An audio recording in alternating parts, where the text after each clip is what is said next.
I'm Jordan Robinson. Obviously if you're watching this evaluation, you've seen a music video.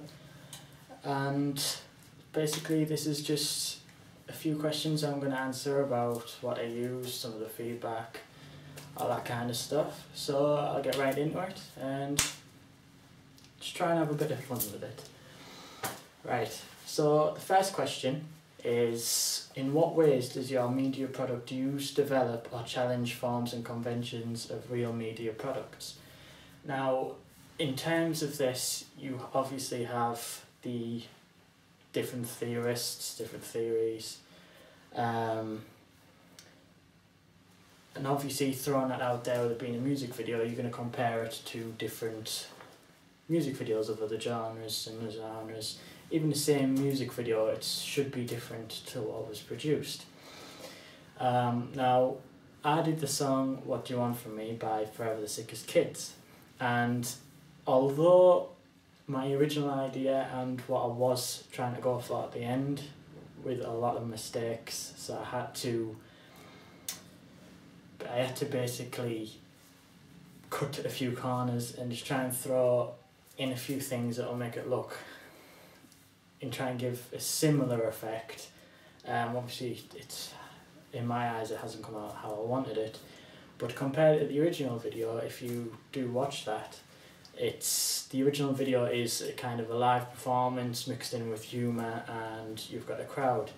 That's basically what the video consists of. Mine, on the other hand, there is just me, and I'm playing the other members of the band, and I try and throw out. The original idea was try and go a different route. In the original music video, they pretty much just throw out what the whole meaning of the song is, what you want from me, which is I won't be what you want me to be, or I am trying to be original, you know, that kind of idea. But mine, I was trying to go for more of a creative route, you know, just start throwing effects in there, and it's fairly original in them terms. If I polished it off, and obviously if I spent more time on it and built up the effects a bit better, it would look a lot better and a lot more professional. But in terms of that aspect, it should be pretty original, and it should, in them terms, it should bounce off other music videos, take ideas from all sorts of different genres. I mean, you've got like, I've incorporated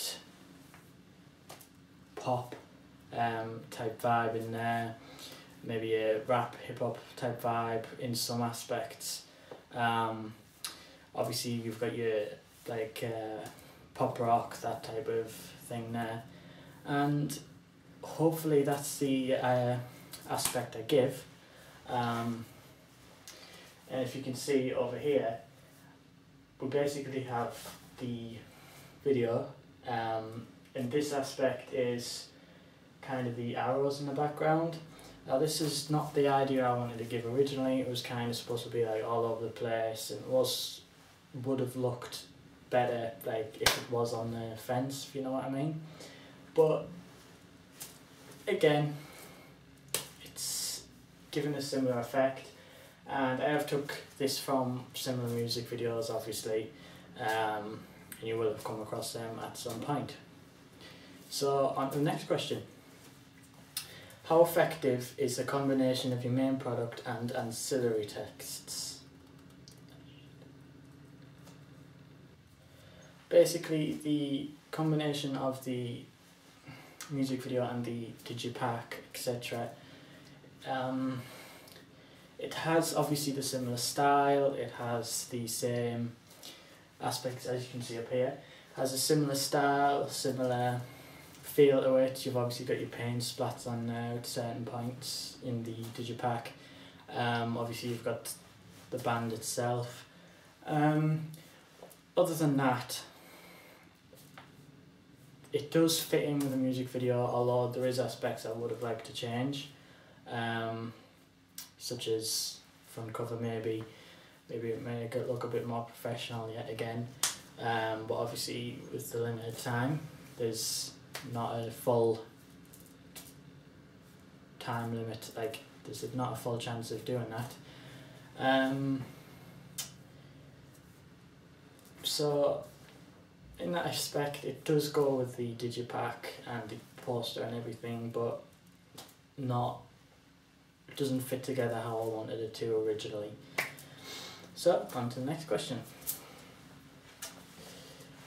What have you learned from your audience feedback?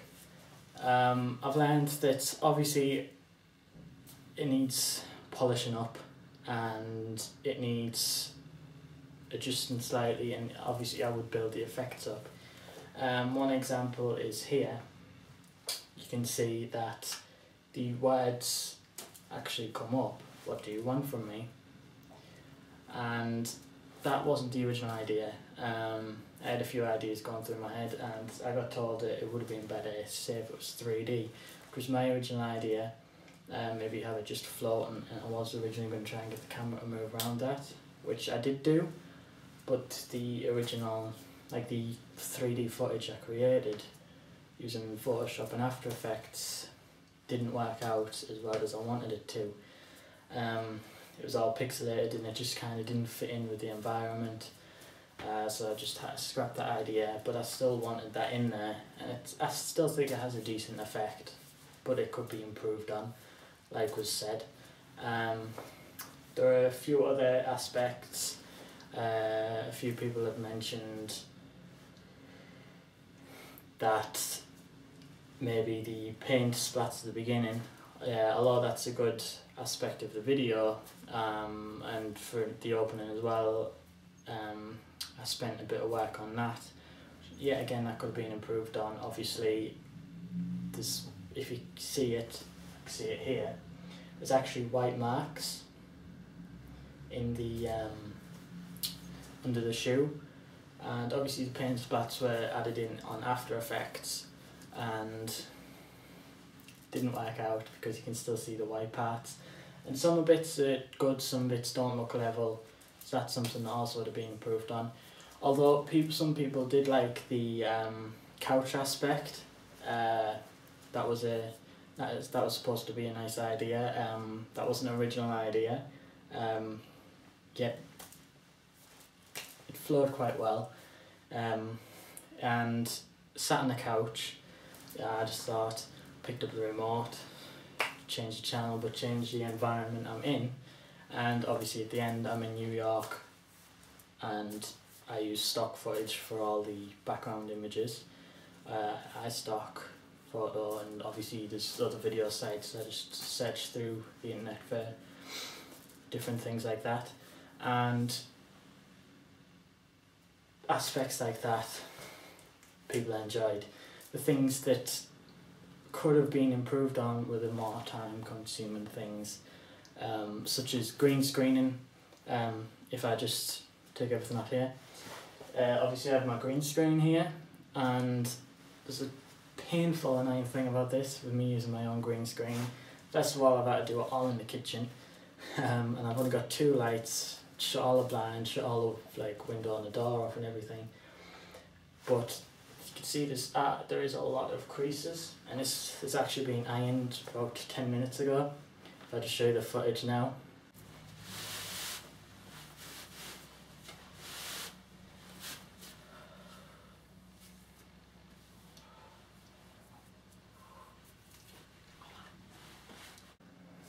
And obviously that's absolute pain.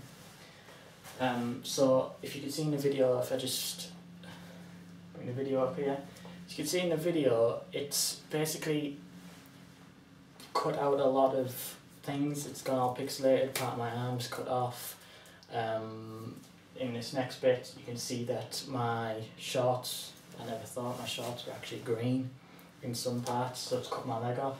So obviously when I try and key out the background, the shots go as well. I could have used After Effects to kind of cut out that bit and put it in later, but didn't think of that at the time.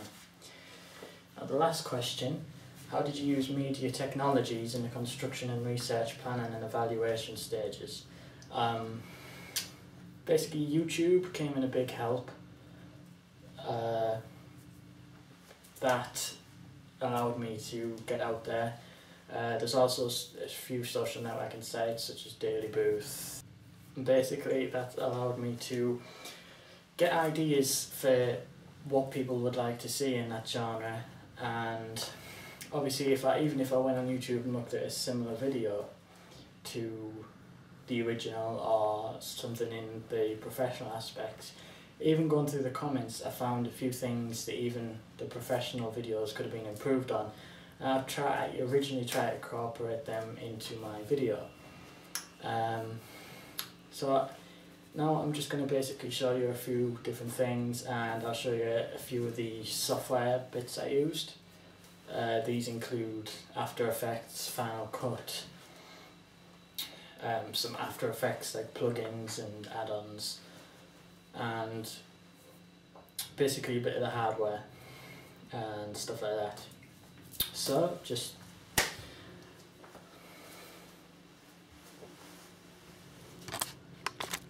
obviously the first thing I've already talked about is the green screen, and this is obviously, especially if you get closer up, you can see there are a lot of creases. Obviously this has been ironed. The further down you get, there's a lot more creases because I'm only using the top bit, and I was limited to these lights here. That's the only light I have. I also used a few bits of software as well as this camera I'm using right now, and I also used it's pretty cheap actually, it was about £15, a hammer tripod, which pretty much all of the video was filmed on against this backdrop right here, and in the living room as well, behind the couch. It's all coming useful. Now if I was to do this again, I would basically change a number of things. Obviously I'd need more time in the editing stages rather than filming and planning stages, because no matter what you're planning, it's not going to go how your music video is not going to go with your plan exactly. There's a lot of things you'll have to change through choice, or something might go wrong and you might have to start that up again. So obviously you've got them aspects, but there are obviously some things that did go right, even if it didn't go with my original idea. So that's it. Hope you enjoyed, and I'll see you.